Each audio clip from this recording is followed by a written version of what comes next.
Hi everyone and welcome back to another video.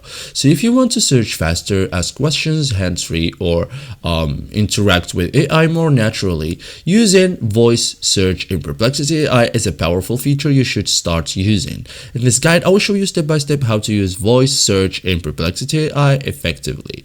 So open Perplexity AI, okay, tap or type perplexity.ai, or open the mobile app, okay, start a new query and be ready to speak. So now find the voice button. So look for microphone icon, usually inside the search bar, okay. Tap or click it, okay, and after that voice mode will be activated. So allow microphone access, okay. If prompted, tap allow, enable microphone permissions. It's a required step. So speak your question, for example, what is the latest news today?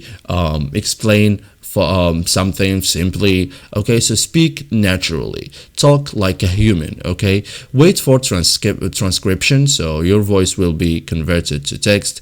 Check if it's correct, edit if needed, because you need to make it accurate, okay. Submit your query, so tap send or search, get instant response, and it's done, okay. You can use follow-up questions, for example, tap the mic again and ask explain more, or give more examples, okay, why this, why that, okay. So you can continue the conversation just by making the voice works, okay. So thank you guys for watching this video and see you in the next tutorial.